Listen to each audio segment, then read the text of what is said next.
Hello, welcome. My name is Vincenzo Piscopo.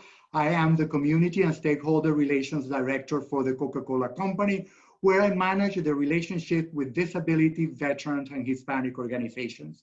I am also on the board of directors for Respectability, a nonprofit fighting stigmas and advancing opportunities so people with disability can fully participate in all aspects of community. Today, I'm pleased to introduce some amazing panelists, some of whom are alumni of Respectability's Summer Lab for Entertainment Professionals with Disability. All of our panelists today are working in the entertainment industry in various ways, changing the landscape of the entertainment industry. Today's conversation will last 1 hour and include time for participants' Q&A. At the end. If you would like to view the ASL interpreter in a larger screen, we invite you to pin his video, which will spotlight his video throughout the entire panel.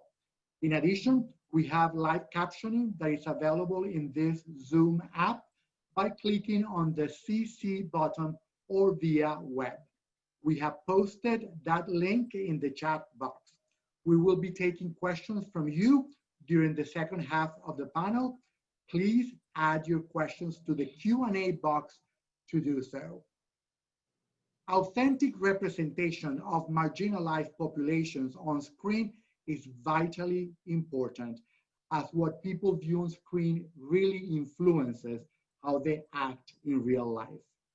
This Hispanic Heritage Month and National Disability Employment Awareness Month, we want to honor their achievement as talented industrial professionals with disabilities and how their Latinx and Hispanic heritage has shaped their creative path. So let's get started. And I'm very excited to be the moderator for this amazing panel. And I'm gonna start with Diana.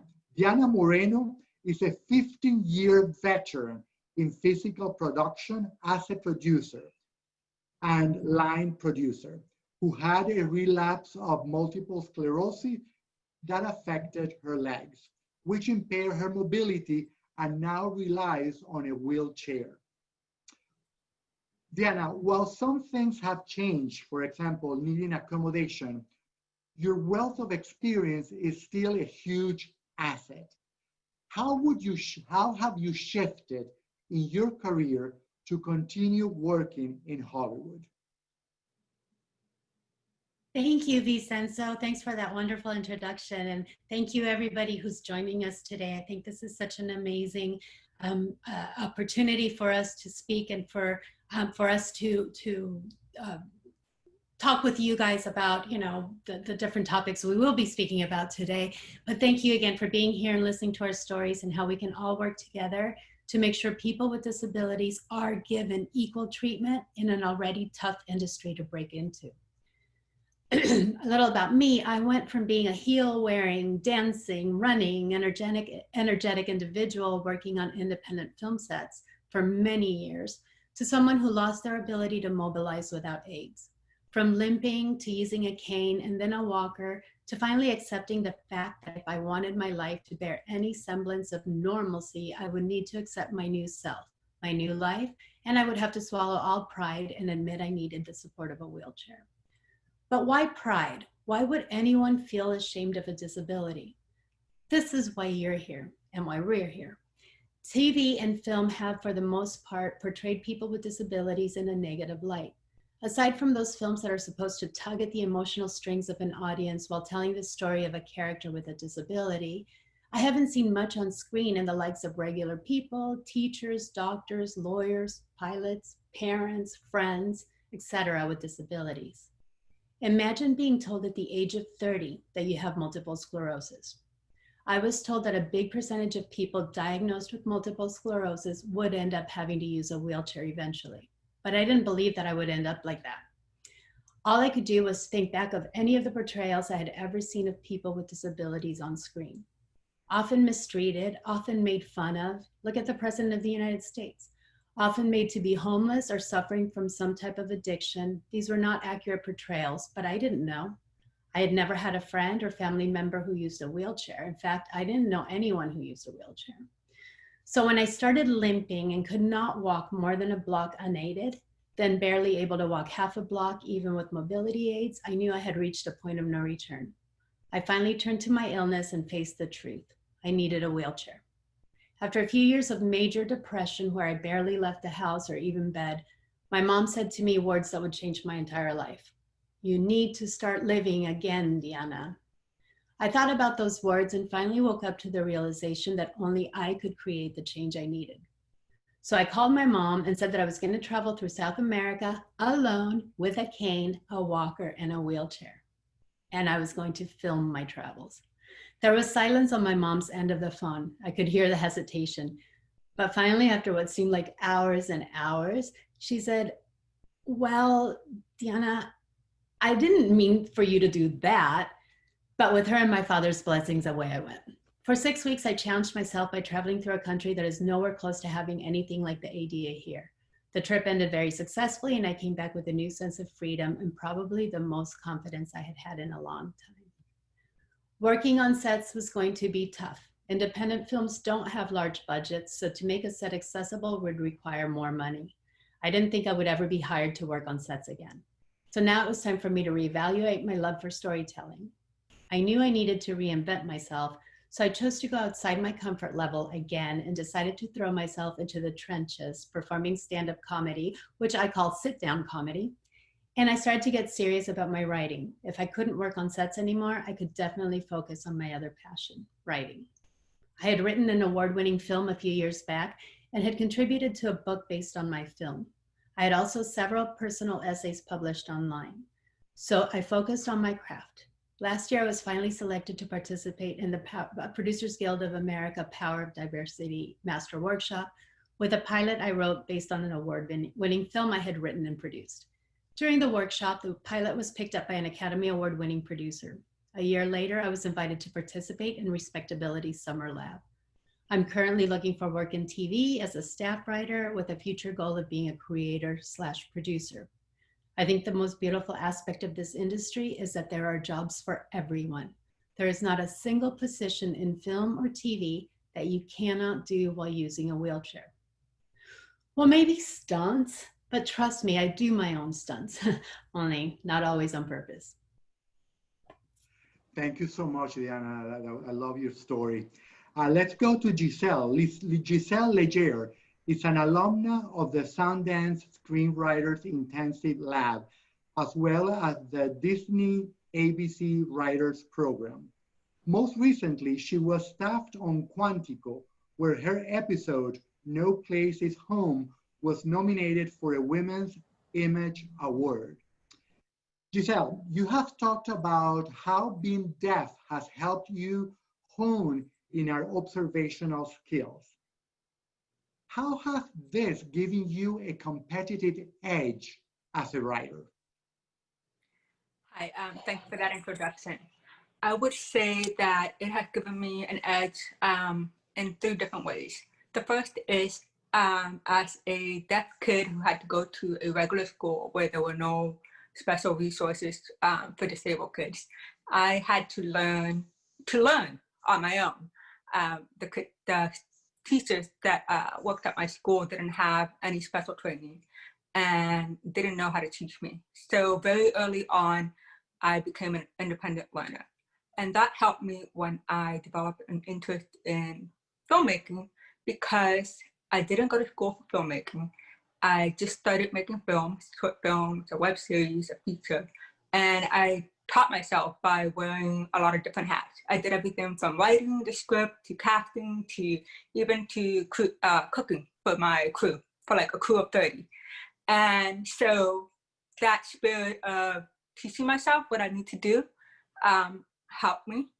The second thing is that as a deaf person, I really have to pay a lot of attention to people when they speak in order to be able to understand them. And let me backtrack. I don't know any sign language. I didn't have any access to that when I was younger. So I rely on lip reading.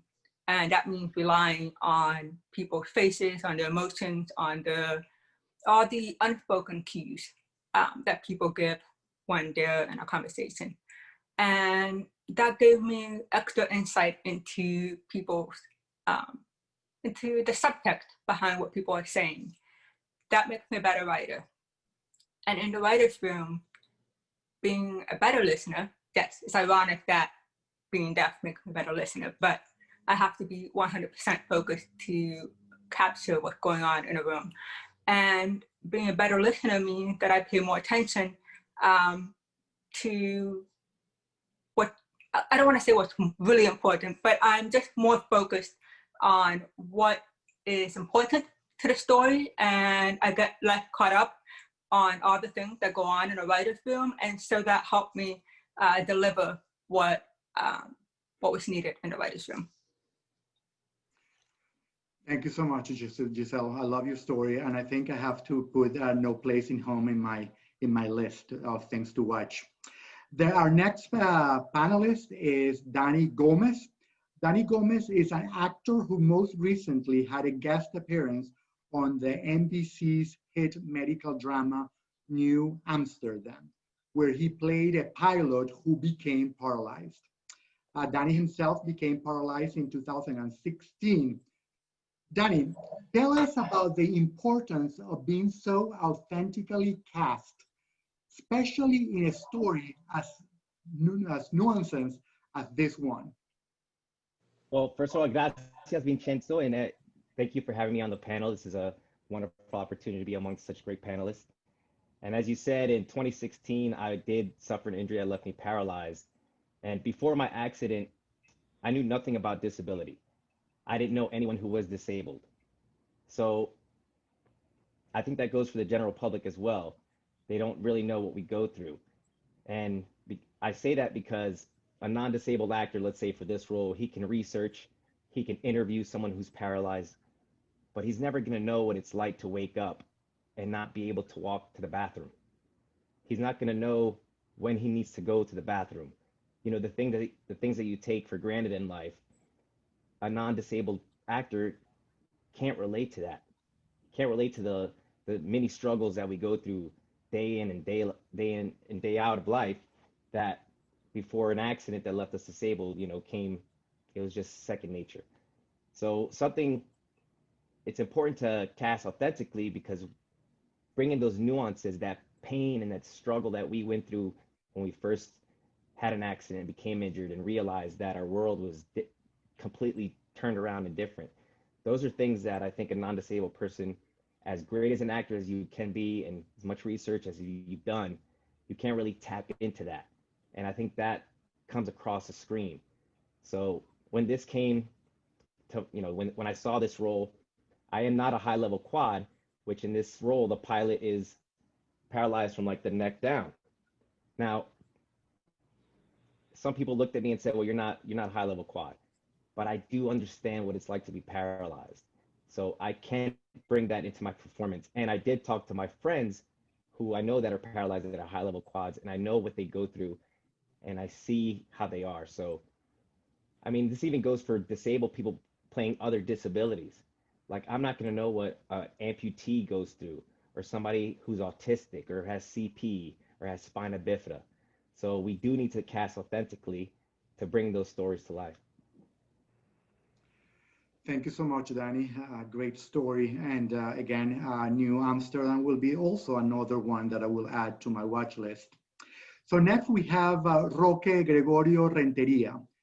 Roque Renteria has found success in using comedy and storytelling to fight stigmas and to hold people with disabilities back. He has had success in stand-up comedy for Comedy Central and Amazon Prime, to name a few. Roque, you have talked about how acquiring a spinal cord injury provided a new perspective, influencing your comedic writing. How has your experience informed your creative career path? Well, thank you for the wonderful introduction, Vincenzo. That was lovely. I mean, just like any other sort of trauma or experience that, you know, any person goes through, I think, you know, like one thing I say is like, you know, I was fairly young when I had my spinal cord injury. I was 15. And from there, you start to learn that you're navigating a new world, you know, literally in a wheelchair, and you deal with infrastructural, physical, you know, social obstacles. And from there, you know, you're able to, you know, with a disability, you're able to kind of deal with the haves and the have-nots because you have a reference to, you know, being an able-bodied person. And I think with that, you know, you learn, I mean, like with any writing or artistic endeavor, it's done through observation. And, you know, we're not just passive spectators. You know, the way we interact with people and other situations, we distill that into our art. And that's what I've done with comedy. I think, you know, there's the old expression, you know, comedy is, you know, tragedy plus time. And I think you deal with sort of the hardships, at least for me, I deal with some of the hardships and some of the awkwardnesses I have dealing with, you know, like just, you know, you can say microaggressions or, you know, oppressions, whatever, and trying to find the comedy in that, you know, because, you know, through that is where you get that authenticity, and authenticity is really just, you know, really niche individualism. And so just, you know, being a Mexican American who grew up in LA my whole life and dealing with the lack of public transport, or, you know, just all these other things, that's kind of the heart and soul of everything. You know, it's just trying to be taking what you've dealt with me, a spinal cord injury, and trying to make that funny. And more often than not, it's, you know, I hope it works, but, you know, it's an ongoing process. And so as I get older, I learn more things, and hopefully I get wiser, you know, but yeah, that's been my experience. That's great. Thank you, Roque. And, you know, at the end of the session today, I want you to share with us where we can find your work. I'm excited about watching your comedy. Our next panelist is Shireen Alihaji. And Shireen, you know, if I'm mispronouncing your name, apologies, I tried. You are quite an accomplished writer, but have talked about how corporate culture has caused some challenges for women of color. How can the industry shift to be more inclusive of everyone? Thank you for asking that. Because the culture of this industry is so competitive, people don't necessarily take a pause and ask how we can support you or one another. So it creates this unhealthy pace that can be discouraging for someone that has unique abilities or disabilities. I would encourage for all of us to just pause more and reflect on something outside of our own experience, so we can make this less of a competitive space and more of a supportive space. Thank you. Thank you so much. Great. So I'm going to go back now to Gisselle. Yeah, so let's see. Gisselle is not only an accomplished writer, but also a field epidemiologist. She spent a decade working in biodefense and chasing disease outbreaks across the globe. Wow, Gisselle, amazing. This hands-on knowledge of medicine and research shapes the scientific speculation that set her stories apart. But we also know that some people with disabilities are not considered for opportunities, with hiring managers failing to look at candidates for everything they bring to the table. Especially in this time of COVID-19, your previous experience can be a huge benefit to a writer's room. How has your experience informed your career path and continue to influence your work in the entertainment industry? Well, a lot of what I write, I've drawn on the things that I worked on and the things that the conflicts I wrestled with in my previous line of work. But I think more relevant to this conversation is that being able to bring that background to every interview helped me, and that it helped me stand out among the many writers. And I think that this is something that any person, regardless of what your disability is, can do. I'm not talking specifically about being an epidemiologist, but being able to find what is the unique thing What is the thing that only you can bring to the room? What is the thing that you know most about? And if you can hone in on that, if you want to be a writer, if you can hone in on that and find a way to express what your perspective is and what it is that you bring to the room, you will be bringing something valuable that can stand out, that can be the thing that gets you into the room. Thank you. Thank you so much, Gisselle. Roque, what do you want people to know when it comes to hiring writers who use a wheelchair and creating space for talented writers such as yourself and your colleagues present today? Well, I think part of the answer is in the question itself when it comes to creating space. And I think the thing that binds, everybody, regardless of ability, is infrastructure. And I think what we've seen now in this post-COVID world, we've seen kind of like more of a leniency towards, virtual meetups and meetings, via Zoom and, these other apps. Whereas I remember before, like getting a meeting, like if you got a meeting with someone, a lot of these meetings are centralized in in West LA or Burbank and, the Valley. So it's for a lot of disabled people with lack of public transport, it's like, oh, so now I got to find a ride. There's this extra obstacle. And if you can't drive, that's a whole nother thing. And aside from that, I think a lot of writers' rooms take ability and accessibility for granted, like where they say, oh, you got this meeting, but then you go there and like the doors aren't wide enough, or there isn't there's stairs or whatever, and there's not really a lack for universal design. And I think what it ultimately comes down to is really creating the space and not having like this monolithic idea of accessibility or function, and trying to really create a more diversified world that says that, authenticity or perspective or difference, all that also means like reshaping the world we navigate, all of us, and trying to create something that's accessible by nearly everyone, That's interesting. That's a very good perspective. Danny, let's go with you now again. So you said that after your spinal cord injury, you had to reevaluate your goals in life. Tell us what continues to drive your passion as an actor and advocate for people with disabilities. Thank you for that question, Vincenzo. Really what drives me is knowing the lack of representation that is in the industry. When I became an actor, after I became disabled, I noticed that there was no, regular people roles. Everything was, the depressed veteran or the suicidal guy, who's done with his life. But the things that really drive me up the wall, is when I see non-disabled actors playing disabled actors, which is still happening. I mean, just recently there was a film that came out. I'm not even going to name them to give them press or whatever, but the three main characters in the film were all disabled. It was a story focused on disability and these three characters going cross country. And I thought that was cool. The trailer was funny. It looked like a fun story. And then when I did some research, I found out that all three actors were able-bodied or non-disabled.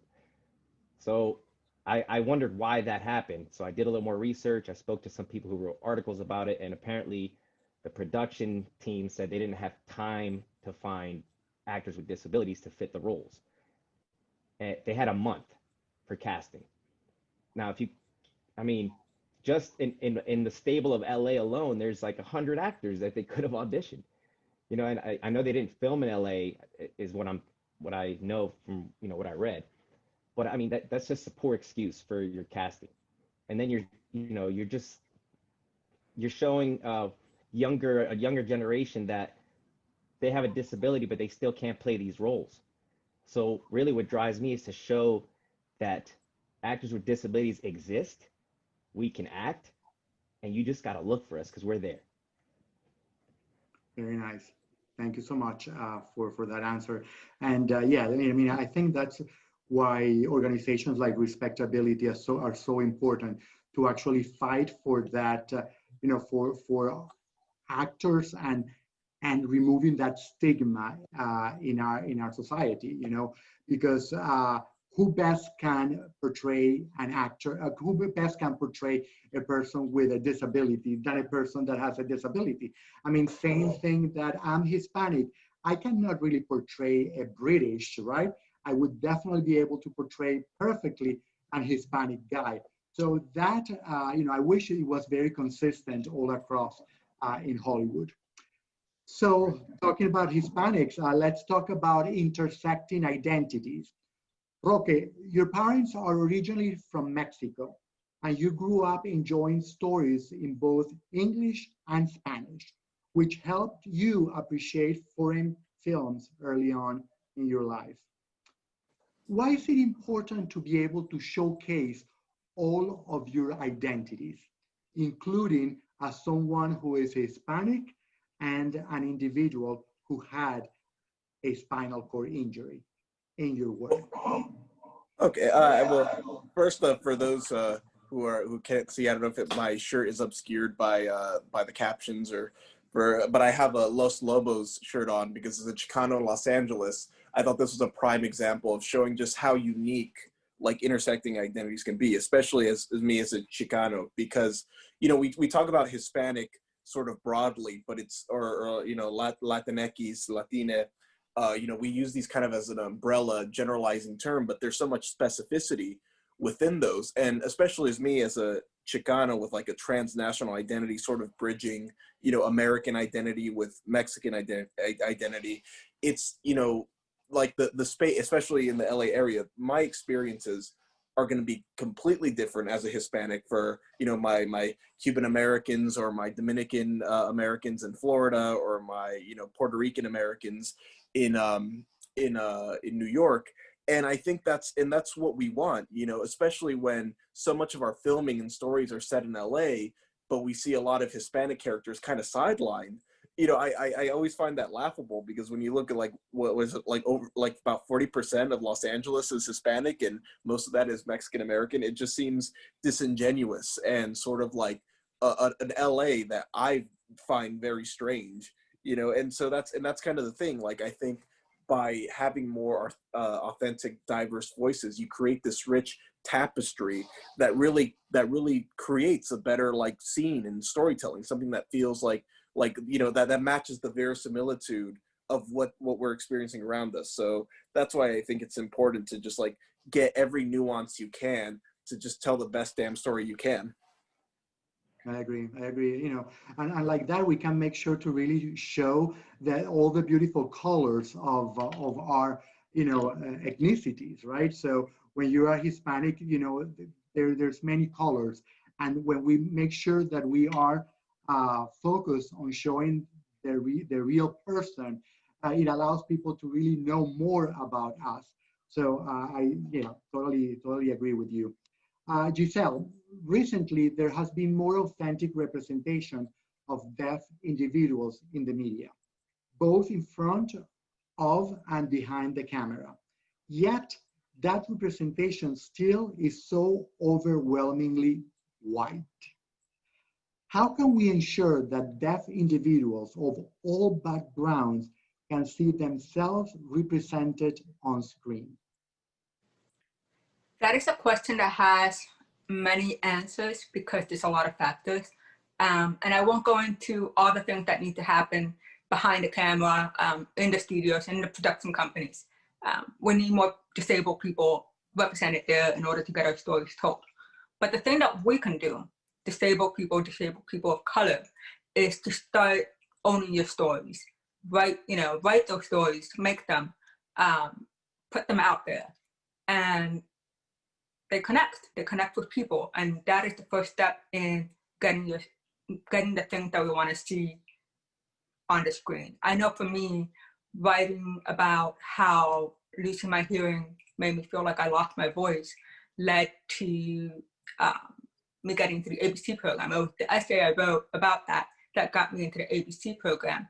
And that essay led to Quantico, the showrunner, read it, and he liked it, and he had worked with Marty Matlin, and he decided to make her a series regular. So putting those things that are really authentic to ourselves out there is the first step. And because if the stories aren't there, nobody's gonna make them, right? so we can take ownership of that. And of course, there's a lot of other things that have to happen, but that's the one thing that we have in our power is, pick up the pencil, write it, or make the video, do whatever it is that you want to do. And that's the first step of many. Thank you so much, Gisselle. I agree. I mean, this is such a fascinating topic that I think we could spend like 5 hours having this conversation. So unfortunately, we don't have 5 hours, but maybe respectability, maybe there is an opportunity to invite them back again. I'm going to go to Shireen. Shireen, as an Iranian Ecuadorian Muslim woman who lives with a disability, have you ever seen yourself reflected in the media?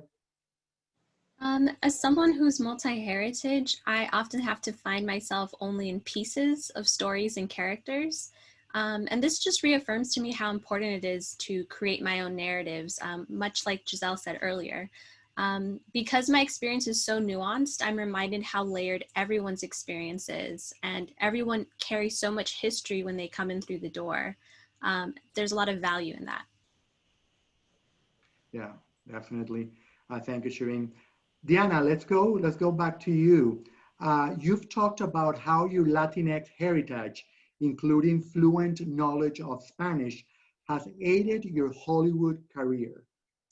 How does the combination of being a woman of color with disability work as an asset for you as a writer and storyteller? Thank you for your question, Vincenzo. In answer to your question, the other day I was talking to my sister and I was bragging and I was saying, oh man, I own the minority card 100%. I'm Latina, I'm a woman, I'm disabled. And she quickly interrupted and said, yeah, but you're not gay. And I said, well, okay, that's true. So there you have it. But as a writer and a storyteller, one thing I've learned is that stories have to be universal. You cannot isolate stories to one culture, one group of people, one race, or one social status, unless the story is particularly about that. A multidimensional film is when you bring characters of different backgrounds together. I feel that because I've lived in 3 different countries and have experienced different cultures, my characters and stories reflect those experiences. But see, I'm not just a Latina with a disability. I'm a woman who was a social worker before turning to film. I'm a woman who has lived in 3 different countries. I'm a firstborn American to immigrant parents from Colombia, South America. My parents both have post-grad degrees. My dad is an MD and my mom has a master's in education. Rarely do we ever see a Colombian family that on TV or film that have postgraduate degrees, for example. My parents made it a point to teach us about our Latin culture, and we grew up speaking Spanish. This opened up a whole new world for me and my experiences. From hearing my grandparents tell stories in Spanish and being able to communicate with our entire family in Colombia shaped who I am today. I've lived as a rich woman and I've lived as a poor woman. Trust me. I've wandered into abandoned buildings looking for runaway kids and worked in a jail with underage male inmates. I've traveled to the Amazon and I have worked on the streets of Hollywood working with runaway kids, prostitutes, and transgendered sex workers. I'm not only a disabled woman of color. All of us here have a wealth of experiences and are not defined by our disability or our race. What we ask for is that you take the time to know us. Just because you see a wheelchair or someone signing does not mean that that is all we are. Living a life with a disability requires a lot of discipline, strength, and perseverance. So you can be sure that we work our butts off on our projects, and we're a group that will never let anything stop us. Thank you, Diana. And that's exactly what makes our community so powerful and such value adders when in the workforce. So that's a great opportunity that many employers have when they hire people with disabilities. Gisselle, you're not only a Cuban American who is deaf, you are also a mother. Parents around the world right now are being pulled in multiple directions as many of us support our children's virtual education journey while continuing to work full-time. What advice do you have for parents with disabilities looking to bring their knowledge to the entertainment industry? I would say that you should have confidence, because if you have lived with a disability and you have also parented successfully, and by parenting successfully, I mean you're keeping your kids alive,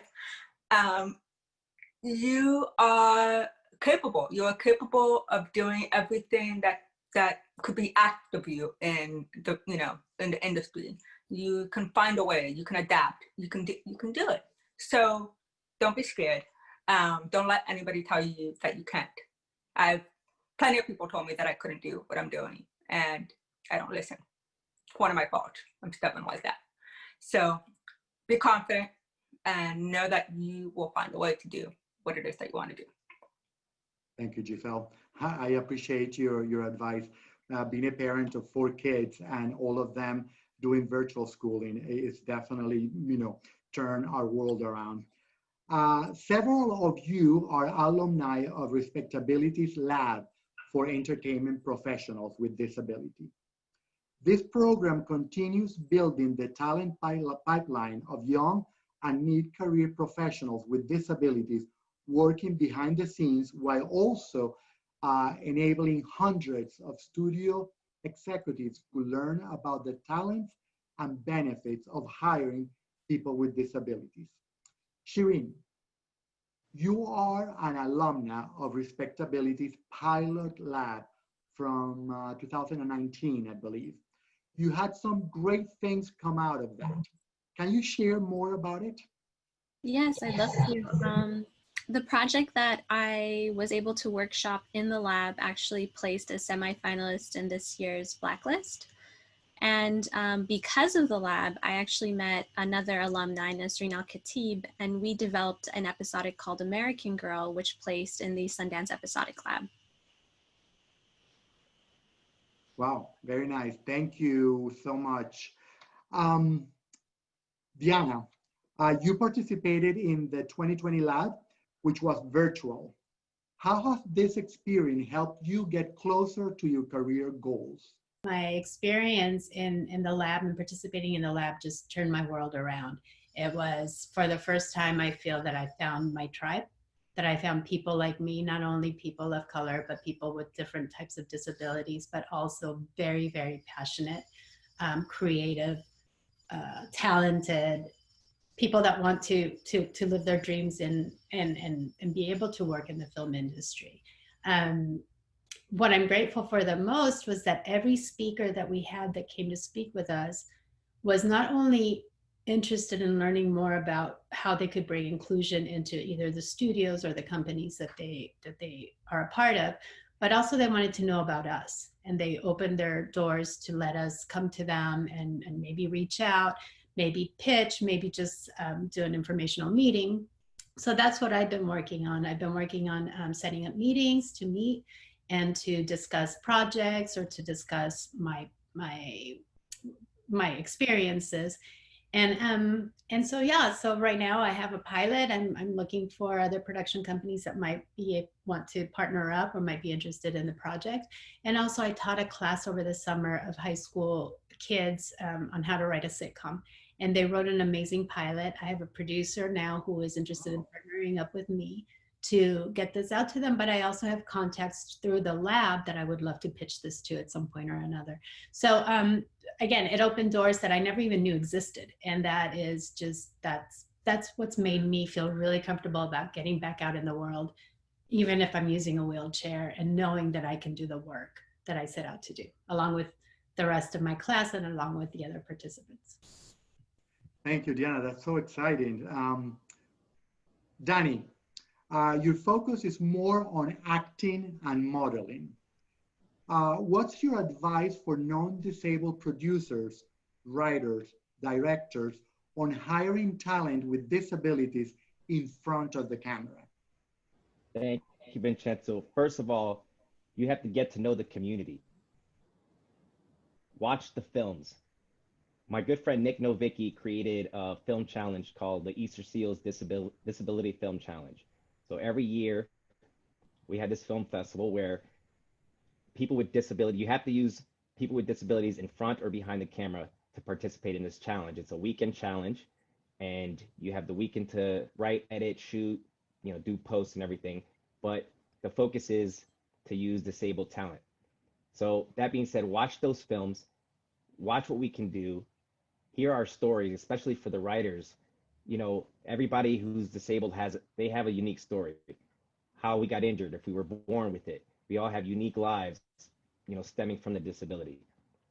And I think most importantly, for besides like non-disabled producers, non-disabled actors and writers and directors, to my disability community, if you really want to be serious, you have to train and you have to show the industry that we can hang with non-disabled actors. When we get to set, we have to bring our A game so they know that we're not playing around.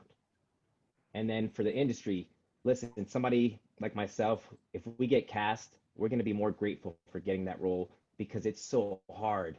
A role may come once a year. So when we get that role, we're going to work harder than everybody on set. And I promise you, I've been on set with other disabled actors, and I'm kind of late sometimes, but we're the first one there and we're the last ones to leave because we want to soak up that experience, and we're eager to do whatever you want us to do on set. So we're going to work our butts off while we're there. So just get out and find the community. Thank you, Danny. Yes, and you are a great example of somebody that has worked and works super hard. So now let's give the opportunity to our audience to ask questions to the panelists. So I would ask everybody that is listening to please add your questions into the Q&A box on this platform. For our friends watching on Facebook, the comments are being moderated and questions will be shared with us on Zoom as well. So while you guys start typing your questions, I'm going to ask the audience, I'm going to ask the panelists one last question, but you have to do it in 30 seconds. Or let's say 45 seconds, but it has to be 45 seconds, not 45 debate seconds, 45 real seconds. So the question is, what are you currently working on and how can people support you? Feel free to plug any projects and social media handles to follow. So those are your 45 seconds, and I'm gonna start with Diana. Remember to take my mute off now. Good, thank you. It's up 15 seconds already. I'm really working on writing. I'm working on, like I mentioned earlier, my pilot that is now picked up by a producer, and we're looking for other avenues to pitch this pilot to, and as well as other production projects that I have. But the most important to me right now is that I am looking actively searching for representation. I'm currently represented by KMR agency for my acting and comedy, and then I'm looking for a literary agent. So if anybody knows anybody that might be looking for new clients or might want to be, is interested in reading any of my scripts, then I'm happy to talk to them. Thank you, Diana. Gisselle? I am working on several projects, several that are in development right now. So maybe just keep your fingers crossed for me that they actually go to series. And you can follow my journey on Twitter. Just follow me at Gisselle Legere, and I'm always happy to answer questions, anything that might come up, whether today or later on. Thank you, Gisselle. Danny? I have a pilot that we're developing. I mean, it's pretty much developed. We're just going to start pitching it. And you can find me on Instagram at DG Style. Twitter is Danny J. Gomez 504. And then I have my website is up, DannyJGomez.com. And definitely check out on YouTube Easter Seals Disability Film Challenge, because you could see a lot of my work on there and a lot of other amazing artists with disabilities. And Roque, I'm gonna hit you up soon, dude, because I think we could work on something together. Well, that's exciting. Roque, let's go. It's your turn. Oh, I just found that I'm working on something with Danny, so keep your fingers crossed for that. But Can I join you guys? What was that? Can I join you guys? Oh, of course, yes. It's community. It takes a village. But yeah, so you can follow me on all my social media handles are Greg Roque is lame. Greg Roque is lame. Got a pilot out doing some general meetings. So again, pray for your boy. And also I was gonna say next week, Thursday, October 15th at 9:30, I'm doing the Crip Comedy Jam with Selena Luna and Danielle Perez, my older sister in a wheelchair in comedy. So yeah, go. You can find more information at the Palm Springs International Comedy Festival. And if you guys want to see me do comedy along with some other funny comedians with disabilities, check that out. And yeah, that's it for me. Thank you. Shireen? Yeah, I would love any sort of focused mentorship, something that might be more one-on-one with an established professional in the industry. And I'm going to place my social media handle and email in the chat box, but it's Shireen Alihaji or at Shireen Alihaji. Excellent. So let's see what questions do we have. Let me go here. So Q&A. So first question. It says, Danny, do you think the disabled actor should have a disability as close to the character's disability as possible? Do you think actors with different conditions can portray each other well?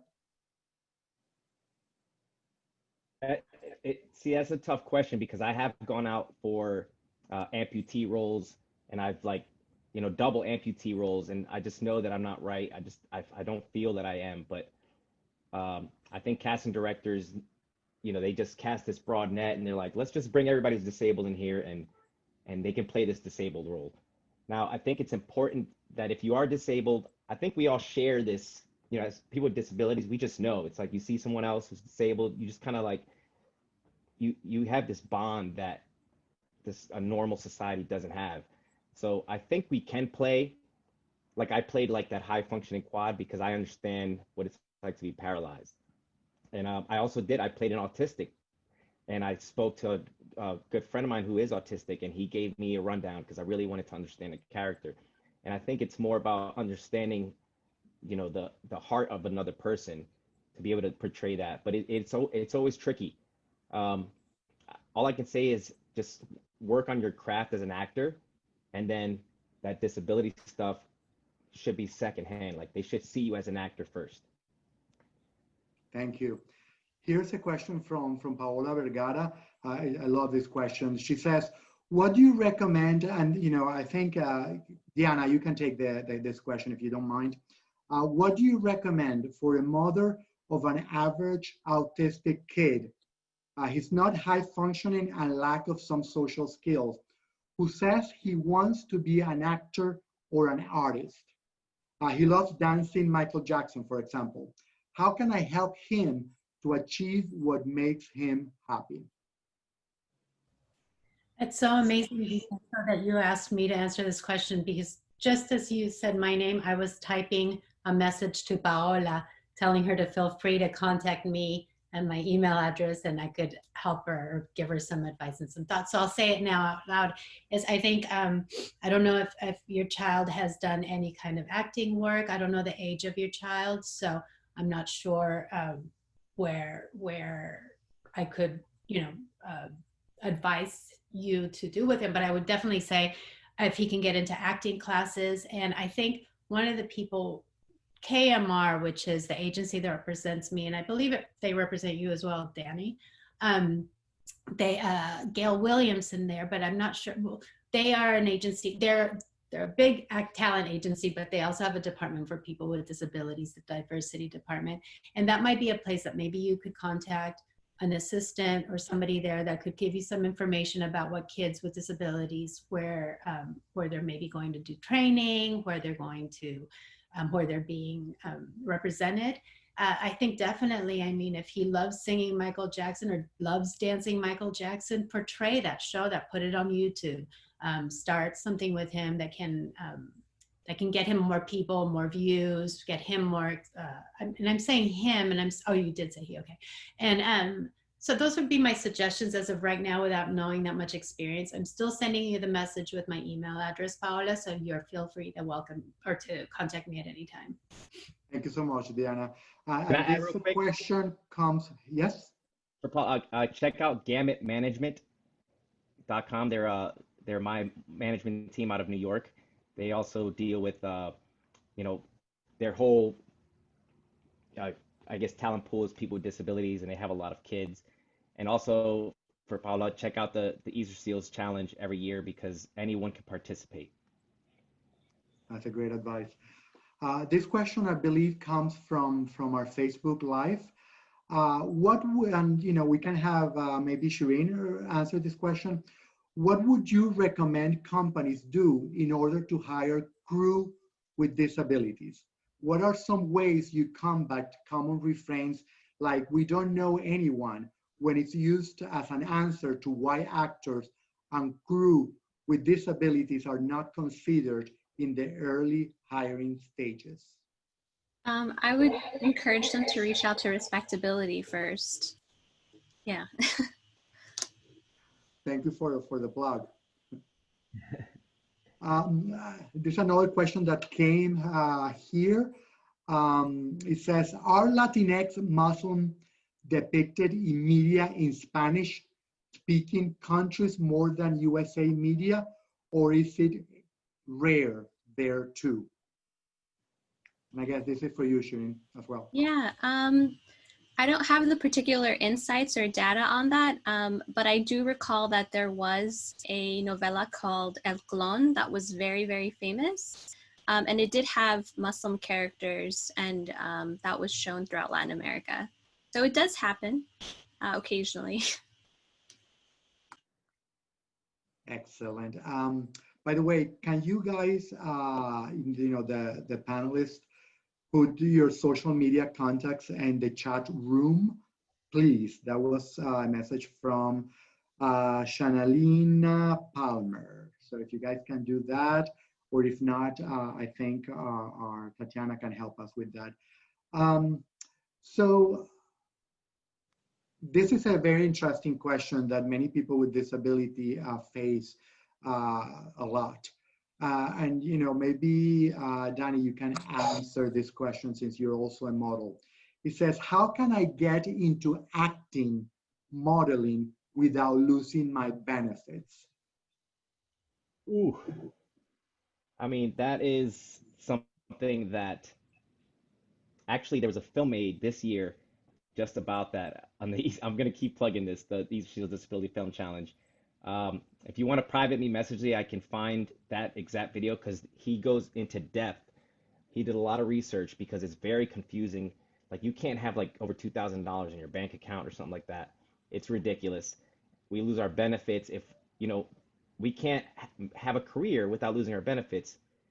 But like, for instance, let's say I make a little more than what I'm supposed to make. My benefits would be taken away and then I can't pay for my medical supplies.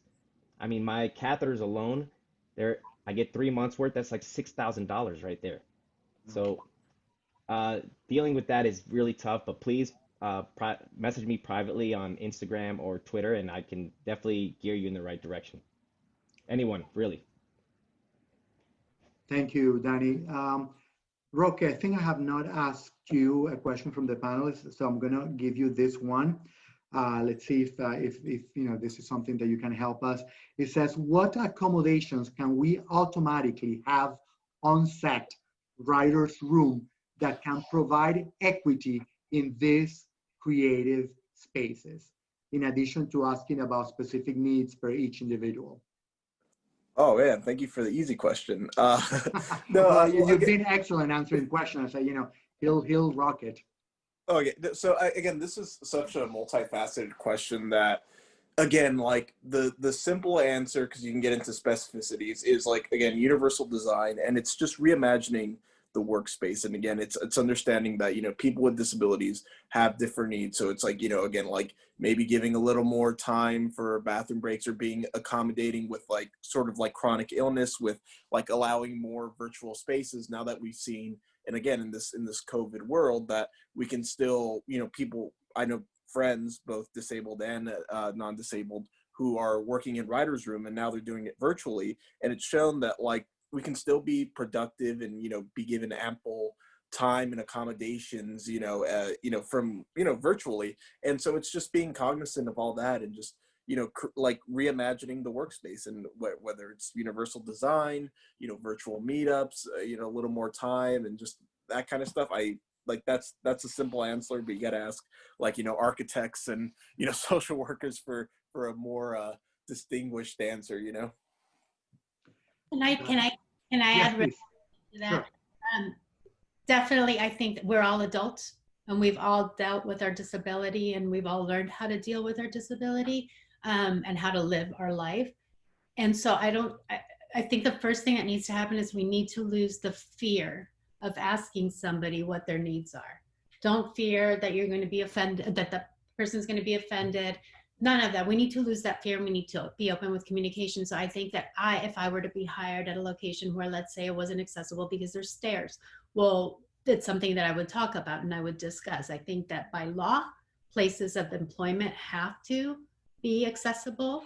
But I've seen in a lot of places that they're not, and especially Los Angeles, because we use a lot of the craftsman homes or, you know, older homes and older studios. But anyway, I think that the first question is ask, is there anything that you need? How can we work with you? But it's not going to be what works for me isn't going to work for Roque. What works for me isn't going to work for Danny or for Shireen. So it has to be an individual question that you ask the person that you hire, for sure. Right, and I wanted to add, if you're a performer who gets hired on set, don't be afraid to tell production what you need, because I'm not going to name who it was, but I got to a production. It was a big production, and they didn't have a restroom for me, and I was peeing in an alleyway in between garbage cans, and because it was one of my first big things, I was scared to say something because I didn't want to be like a nuisance. You know, I didn't want to be that, oh, well, here's the disabled guy. He's only one on set where he's already making problems. But you need to express that you need this. You know, everybody has a right to use a bathroom. So don't be afraid to tell production. And then, you know, if you have an agent, tell your agent, they'll deal with it. Great. Thank you so much. It's 5 o'clock. I could spend the rest of the day listening to you guys. Thank you so much, Danny, Shireen, Gisselle, Roque, and Diana. I am humbled by this amazing panel. You guys were amazing. You at least getting one follower, and that's me. I'm sure you're going to get a lot, but I'm going to be following all of you because the work that you guys are doing, it's incredible. And for the panel, for the audience, thank you so much for joining us. I hope you enjoyed it as much as I did. And I invite you to follow Respectability in our social media so that you can find out more about the work that we are doing and continue to learn about events as great as this one we had. So with that, I'll close the event. Thank you so much and have a wonderful day. Join us. We welcome your involvement.